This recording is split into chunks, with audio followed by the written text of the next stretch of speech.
Hello, everyone, and welcome. This is Essie Daniel, and I am so delighted to be here with you. If you're listening to me on my podcast, welcome and thank you for always coming back every week as we tackle matters pertaining personal growth and leadership development. If you are listening to me on YouTube, it is so great to see you. And I also do want to take this opportunity to thank you for creating the time to be here. I appreciate you both. I appreciate you. I appreciate you that's joining me on one of the two platforms that I mentioned. If you're joining me from Facebook as a Facebook Live, welcome. Put in the comment section where you're logging in from, and I'm so happy once again to be here with you. Today, I want to speak from the heart. I want us to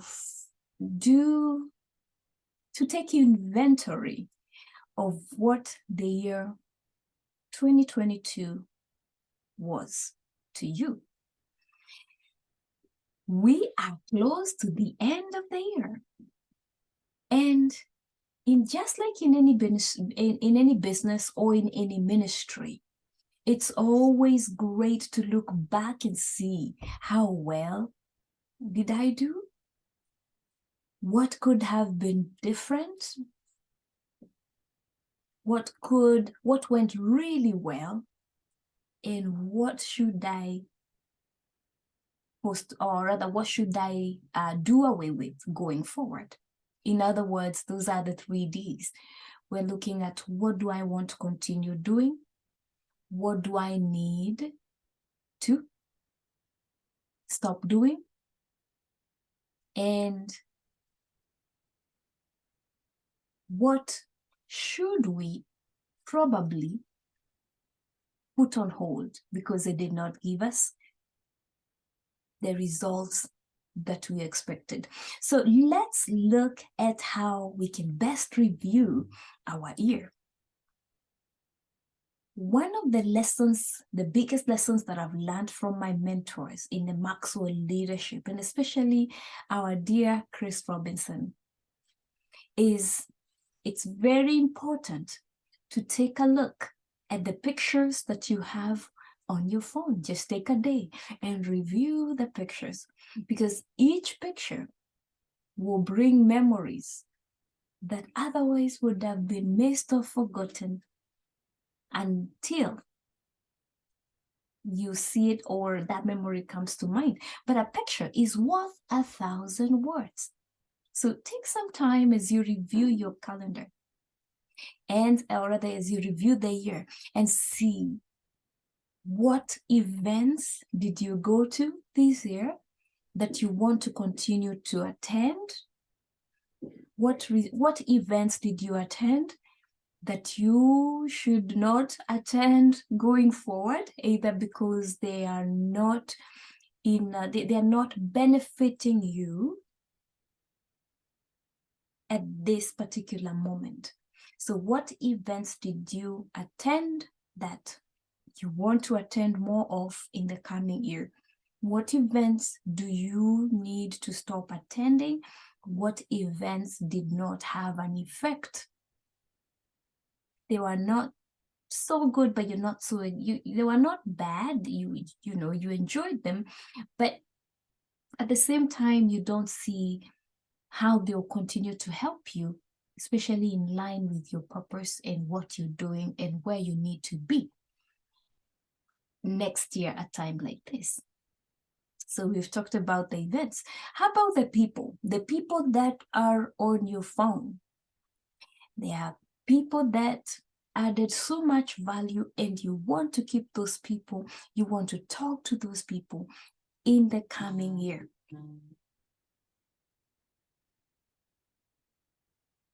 Sorry, I had an incoming call. No problem. Okay, so the people that added so much value to you, and you want to continue to have them in your life. You want to keep those relationships growing. You want to nurture those relationships. you want to talk to these people, put them on the list and highlight them as people, relationships that you want to carry on and to continue with. Also think of people that crossed your paths, that you crossed paths with, but you probably did not leave an impact. So you want to spend less time with this category of people. But then there's this other category, people that when their names are mentioned, it saddens your heart. Things didn't go well. You feel low. They did not add value to your life. So these are people that you want to spend less or no time with in the coming year, so that you can take the time that you shared with them. And these are the category of people that did not bring much impact in your life. You want to combine that team and invest that time with the people that brought you joy, with people that made you feel special, that made you feel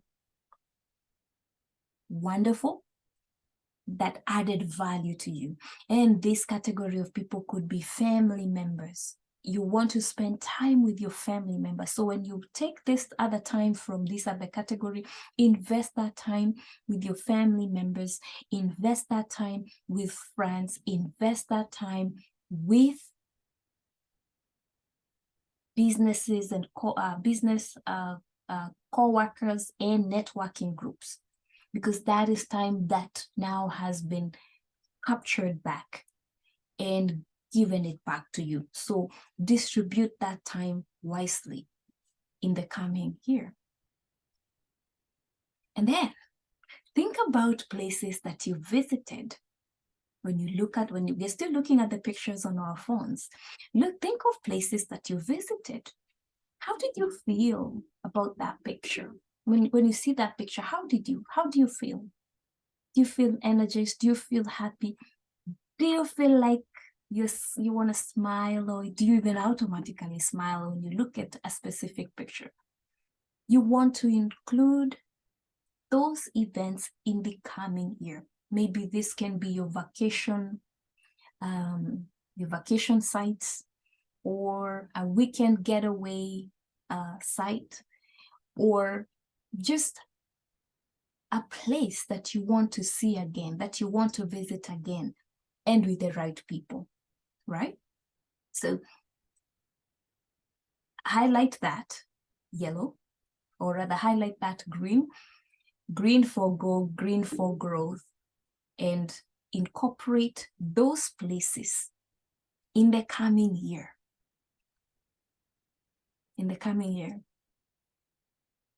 On your calendar. All right, so we're done looking at the pictures. Now, one last thing. This is crucial. This is good. Delete the pictures that you do not need. Delete the duplicates.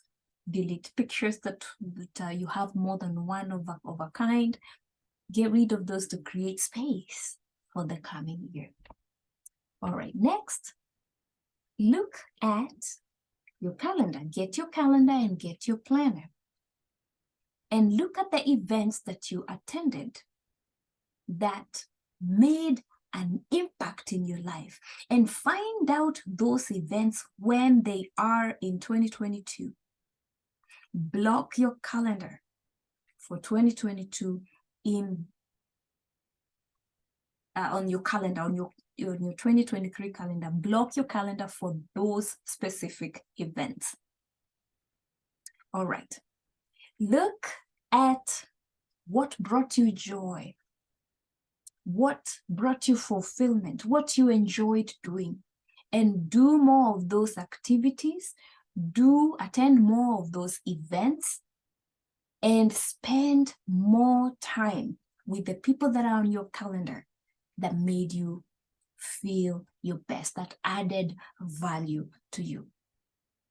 You do not want to repeat the same mistakes that you did. this year.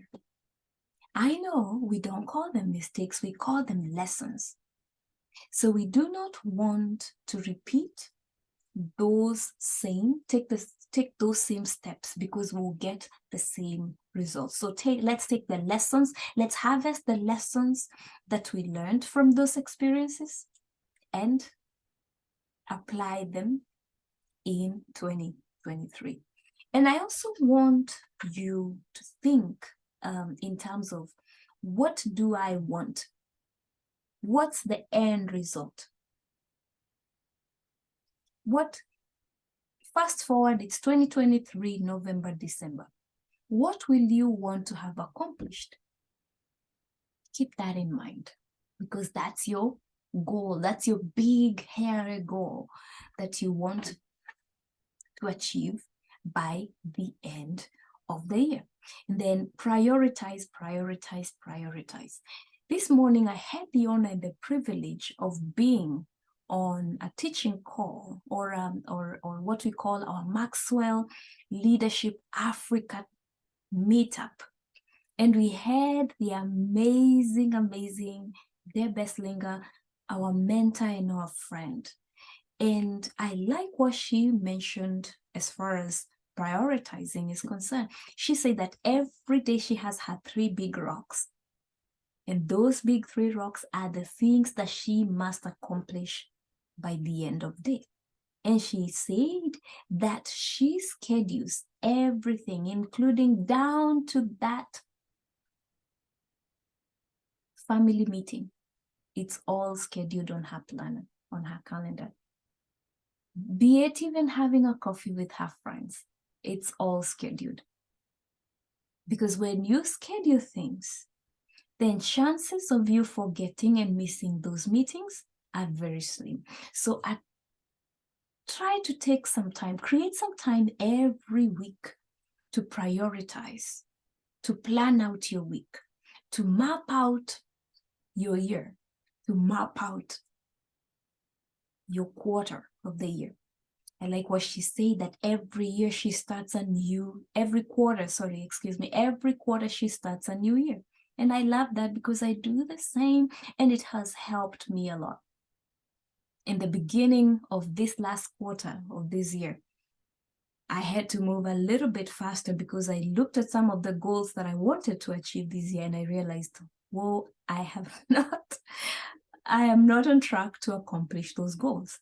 And of course, there were others that I looked at, actually one that I looked at and I said, well, this one, we're going to have to make it a priority in next year's, especially first quarter goals, because I did not get to accomplish it. So prioritize your time, have a calendar, carry it with you. Use it to direct your goals, to direct your time with friends, to direct your family time. Your calendar should be like your GPS or your command station that tells you what you can add on to your calendar, or what you can add on to your life, and what would have to wait until next year. There's something else that she said that really resonated with me. She said that when she says yes to an activity or to a leadership position or to anything, she's taking an opportunity that someone else could take. And I thought about that, and I said to myself, how humble, how sweet that you would think in terms of my saying yes to a role or to an activity or to a meeting is taking someone else's position, or someone else that had the ability, the gifting, the time, the connections. I just took that position, and I may not have the time, the manpower, the gifting to perform that job or that task as well as that other person. And so it's also learning to just say no. As we approach the new year, I want you to create, or rather get a book and draw it into half. Like get a clean piece of paper and draw it in and divide it in half. And I want you to write down the things you will say yes to and the things that you did this year that you will say no to. And while you are at that, write down your distractions, every single one of them. Because our distractions are the ones that cut short our dreams.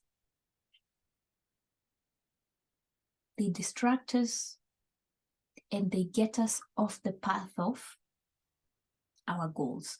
So take those down, identify them so that when they start coming towards you, it's easy to identify, oh, this is it. And I need to redirect my attention, or I need to do X, Y, Z. So back to where we started. We are reviewing the year. What went well? What could have been different? Or it didn't have it didn't go either way. It's not a loss, but then again, it's not a win. It's right there, it's neutral. And what should we not do again? Look through all the activities and all the ministries that you're involved in and do a good summary of what went well, what was right there, not good, not bad, right there, and what could have been, or what could have been different. What should we not do again? By so doing, you will have paved the way to a successful next year. So that even as you now plan out your year, you know exactly what you want to do more of, what you want to do less of, and what you should not do or engage in at all. And as you do that, I want to encourage you to create some fun time. Schedule vacation time, downtime, fun time. Like, family, we have fun Fridays. We try to do something fun every Friday with my family, with the kids included. But then also each one of us has their own goals. Each one of us has a whiteboard and a calendar in their room. And I cannot wait for our next family meeting where we will sit down and see how many of the goals that we set out to achieve in 2022 did we actually achieve? And what the goals that we did not achieve, why didn't we achieve them? And how can we do better when we push them on to next year? Sometimes you'll find out that it's because it was not a realistic goal, or we spent too much time on something that was not important, or this was just not the right timing. So I hope I have encouraged you to schedule some time between now and December to review the pictures on your phone, to review your calendar, and to review the people that are closest in your circle. And as you do that, I want you to highlight green for all the events, all the people, and all the places that you want to cross over into the new year with. I want you to highlight yellow for anything or anyone that did not have an impact in your life in 2022. And then and then I want you to highlight red the things, the places, the events, and the people that you will spend less to no time with in 2020. And then make sure that you capture the time that you spent in these places, in these meetings, in these events with these wonderful people, even though we do not need them at this particular time. we do not need to spend, we need them, but we do not need to spend that much time with them. I want you to take that time and allocate it to the green items, events, places, and people. Then finally, the last thing I want to address is relationships. People are valuable assets, and we all need each other. And it's important to have circles of friends. I know we talked about how we are going to spend less time with specific people that we will see on our phone, on our pictures in our phones, and that we will see on our calendars. What that means is we are not banning them or completely from our lives or banishing them from our lives.